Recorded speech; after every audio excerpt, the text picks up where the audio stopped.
मेरे प्यारे बच्चों, how are you? I am fine and hope same for you. आज बच्चों हम पढ़ाई से हटकर कुछ बात करेंगे। आज मैं आपको एक मोटिवेशनल स्टोरी सुनाऊंगी। ये जो मोटिवेशनल स्टोरी है, this is a true story. Agra के पास एक छोटा सा कस्बा यानी टाउन जिसका नाम रघुपुरा है। रघुपुरा में अमित अपने परिवार के साथ रहता है। परिवार में अमित, उसकी वाइफ सुधा और एक 16 वर्षीय पुत्र पीयूष है। अमित रघुपुरा के ही पोस्ट ऑफिस में पोस्ट मास्टर है। अमित सुबह जल्दी ही 8 बजे पोस्ट ऑफिस के लिए अपनी ड्यूटी पर निकल जाते हैं और शाम तक 7-8 बजे तक ही अपने घर वापस आते हैं। पीयूष कस्बे के एक स्कूल में 10वीं कक्षा में पढ़ता है।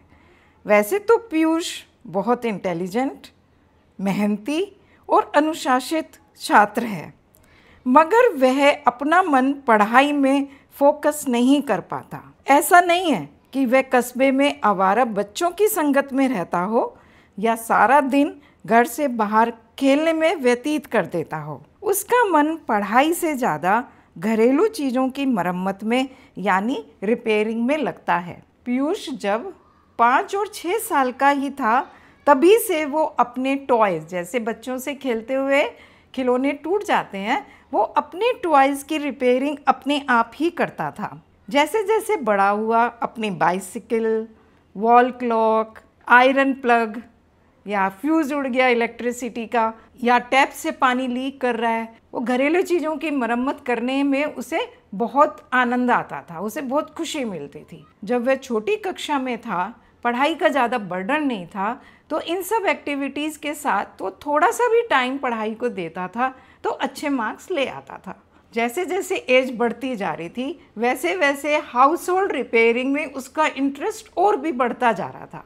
लेकिन जब क्लास बड़ी हो जाती है, पढ़ाई का प्रेशर ज़्यादा हो जाता है, तो वो दोनों चीज़ों में बैलेंस नहीं कर पा रहा था। इसका जो असर था वो ज़्यादा पढ़ाई पर पड़ रहा था। अब उसके मार्क्स कम आने शुरू हो गए थे। इन सब एक्टिविटीज़ में उसका मन ज़्यादा लगने लगा और वे पढ़ाई पर फोकस नहीं कर पा रहा था। पीयूष के पापा ने उसे स्टडीज़ पर फोकस करने के लिए मनाने की कोशिश की और कहा, बेटा तुम्हें अपनी पढ़ाई पर ध्यान देना होगा अगर तुम जीवन में सफल होना चाहते हो। घरेलू चीज़ों की मरम्मत करना एक कौशल है, पर यह कौशल आपके फ्यूचर को सुरक्षित नहीं कर सकता। You will not be able to get a good job। Piyush पापा की बातों को सीरियसली नहीं ले रहा था और 10th क्लास में हाफ ईयरली एग्जाम्स में 2 सब्जेक्ट्स में फेल हो गया, मैथमेटिक्स एंड सोशल स्टडीज़।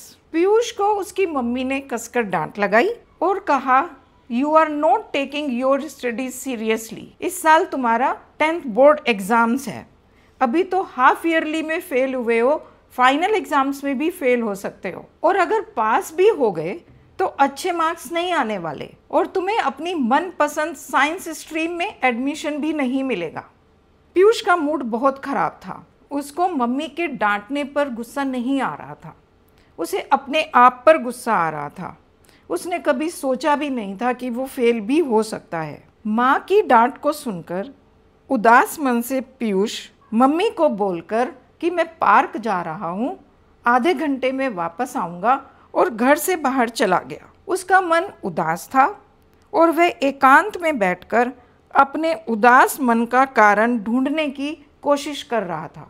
वह पार्क में जाकर एक बेंच पर बैठ गया। पीयूष पार्क में केवल आधे घंटे के लिए बोलकर गया था, लेकिन 3 घंटे हो गए थे, वो पार्क से वापस नहीं आया। पीयूष के पापा भी ऑफिस से घर आ चुके थे। पीयूष की मम्मी ने सारा वृत्तांत पापा को सुनाया। हमारा बेटा झूठ नहीं बोलेगा, अगर वो पार्क का कहकर गया है तो वो पार्क में ही होगा, मैं अभी जाकर देखता हूँ। पापा पार्क में गए। बहुत उदास मन से दुखी होकर वो बेंच पर ही बैठा था।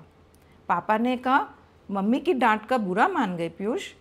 नहीं पापा, मम्मी की डांट का मुझे बिल्कुल भी बुरा नहीं लगा, मेरी गलती है, मैंने पढ़ाई को सीरियसली नहीं लिया और उसी का ये नतीजा है। पापा ने पीयूष से कहा, चलो हम दोनों थोड़ा टहलते हैं। रास्ते में चलते हुए पापा ने एक बड़ा सा पत्थर उठाया और बेटे को देते हुए कहा कि इसे पकड़ो और चलो। पीयूष ने पत्थर लिया और पापा के साथ चलने लगा। कुछ देर बाद पीयूष के हाथ में दर्द होने लगा, लेकिन वह चुप रहा। थोड़े समय बाद जब पीयूष से दर्द सहा नहीं गया तो उसने पापा से कहा कि उसे बहुत दर्द हो रहा है। पापा ने कहा कि पत्थर नीचे रख दो। पत्थर को नीचे रखते ही पीयूष को राहत मिली।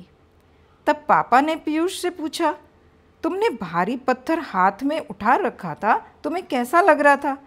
पीयूष ने कहा, शुरू में दर्द कम था, मेरा ध्यान आपकी तरफ ज़्यादा था, पत्थर पर कम था।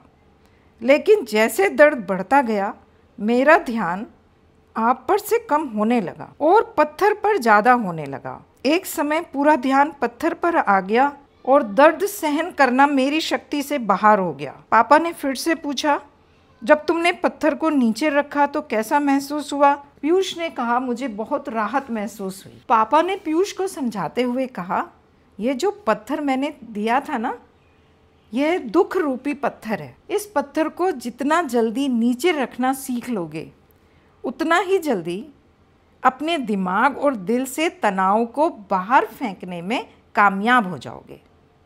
यहाँ बेंच पर बैठकर दुखी होने से कोई प्रॉब्लम सॉल्व होने वाली नहीं है। पापा ने कहा, आओ मेरे चैंपियन, तुम्हारी समस्या का कोई हल निकालते हैं। दोनों ने मिलकर पढ़ाई और घरेलू चीज़ों की मरम्मत के बीच संतुलन बनाने की कोशिश की। पीयूष ने कहा, पापा आप मेरे लिए टाइम टेबल बना देंगे? पापा ने कहा, हाँ, मैं एक ऐसा टाइम टेबल बनाऊंगा जिसमें घरेलू चीज़ों की मरम्मत करने की जो तुम्हारी हॉबी है, जो तुम्हारा जुनून है, और पढ़ाई, दोनों के अंदर संतुलन बनाते हुए ही मैं टाइम टेबल बनाऊंगा। बस अब तुम अपनी स्टडीज़ पर कंसंट्रेट करो, अच्छे मार्क्स लेकर आओ, अपनी परीक्षा पास करो और फिर खाली समय में मरम्मत का काम कर सकते हो। पीयूष ने 10th बोर्ड एग्ज़ाम्स में अच्छे मार्क्स पाए, साइंस स्ट्रीम में एडमिशन भी मिल गया।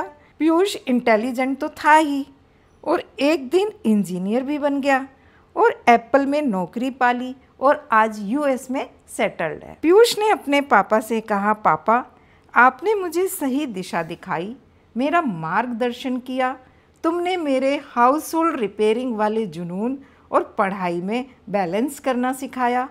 अगर मैंने पढ़ाई नहीं की होती तो मैं आज जहाँ हूँ वहाँ पर नहीं होता। पापा ने कहा, मैं जानता था कि तुम में प्रतिभा है, मेरा बेटा बहुत इंटेलिजेंट है, बस मैंने तो तुम्हें सही रास्ते पर रखा।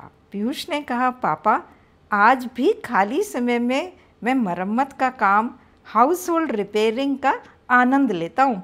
पापा ने कहा, I am proud of you my son, तुमने अपने जुनून को जीवित रखा, तुमने जीवन में संतुलन बनाना सीख लिया। प्यारे बच्चों, आपको कहानी कैसी लगी कमेंट बॉक्स में ज़रूर कमेंट करना। तो लाइक तो बनता है। खुश रहिए, कामयाब हो जाइए और मिलते हैं एक और नई मोटिवेशनल स्टोरी के साथ।